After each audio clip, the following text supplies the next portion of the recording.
హైదరాబాద్ అత్తాపూర్లో అగ్ని ప్రమాదం జరిగింది. ఫర్నిచర్ గోదాంలో ఒక్కసారిగా మంటలు చెలరేగాయి. ఆ గోదాంలో పెద్ద ఎత్తున ఫర్నిచర్తో పాటు ఇతర సామాగ్రి ఉన్నట్టుగా తెలుస్తోంది. పార్టీ పదాధికారులు, రాష్ట్రాల బీజేపీ అధ్యక్షులతో ఆ పార్టీ జాతీయ అధ్యక్షుడు నితిన్ నబీన్ మరోసారి సమావేశమయ్యారు. ఈ సమావేశానికి తెలుగు రాష్ట్రాల బీజేపీ అధ్యక్షులు మాధవ్, రామచంద్రరావు హాజరయ్యారు. వచ్చే ఏడాది జరగనున్న యూపీ, ఉత్తరాఖండ్ సహా పలు రాష్ట్రాల ఎన్నికలే ప్రధాన ఎజెండాగా చర్చ జరుగుతున్నట్టుగా తెలుస్తోంది. గుంటూరులో చార్టెడ్ అకౌంటెంట్ దామా చిన్న వెంకట సుబ్రహ్మణ్యం ఇంట్లో ఐటీ అధికారులు సోదాలు జరిపారు. బోగస్ కంపెనీల ద్వారా దాదాపు 156 కోట్ల రూపాయలు విదేశాలకు బదిలీ చేయడంలో ఆయన ప్రమేయం ఉన్నట్లు ఐటీ అధికారులు గుర్తించారు.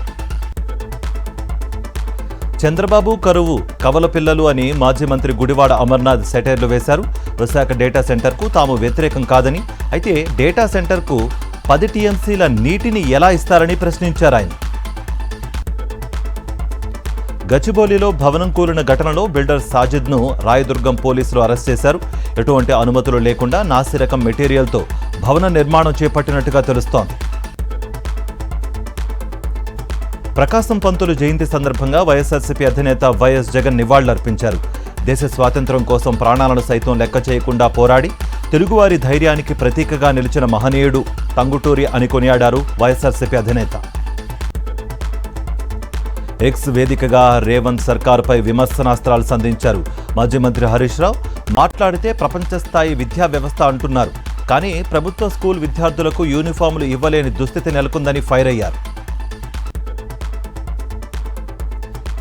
జీవితాంతం ఒకరికొకరు తోడుగా నిలిచిన ఆ దంపతులు సావులోనూ విడిపోలేదు. భార్య మృతి చెందిన 24 గంటల్లోనే భర్త కూడా కన్నుమూశాడు. ఈ విషాద ఘటన వరంగల్ జిల్లా పర్వతగిరి మండలం తురకల సోమారంలో చోటు చేసుకుంది. Sundays on cycle celebrating bricks friendship పేరుతో విశాఖ ఆర్కే బీచ్లో సైకిల్ ర్యాలీ జరిగింది. స్నేహంతో ఐక్యమై క్రీడలతో అనుసంధానమవుదాం అనే నినాదంతో బ్రిక్స్ దేశాల మధ్య స్నేహం, ఫిట్నెస్, క్రీడా సౌభ్రాతృత్వాన్ని చాటే విధంగా ఈ కార్యక్రమం నిర్వహించారు. వాయువ్య బంగాళాఖాతంలో ఏర్పడిన అల్పపీడనం ప్రభావంతో ఉత్తరాంధ్రలో పలుచోట్ల మోస్తారు వర్షాలు కురిసే ఛాన్స్ ఉంది. దీంతో మత్స్యకారులు వేటకు వెళ్లొద్దని సంబంధిత అధికారులు హెచ్చరికలు జారీ చేశారు. అటు తెలంగాణలోనూ 3 రోజుల పాటు వర్షాలు కురిసే అవకాశం ఉందని వాతావరణ శాఖ తెలిపింది. జాతీయ అంతరిక్ష దినోత్సవం సందర్భంగా ప్రధానమంత్రి నరేంద్ర మోదీ దేశ ప్రజలకు, శాస్త్రవేత్తలకు శుభాకాంక్షలు తెలిపారు. అంతరిక్ష రంగంలో భారత్ దూసుకుపోతోందని, జెన్జీ యువత సరికొత్త టెక్నాలజీలను ఆవిష్కరిస్తోందని కొనియాడారు. ఉత్తరాఖండ్లోని డెహ్రాడూన్లో వరదలు బీభత్సం సృష్టించాయి.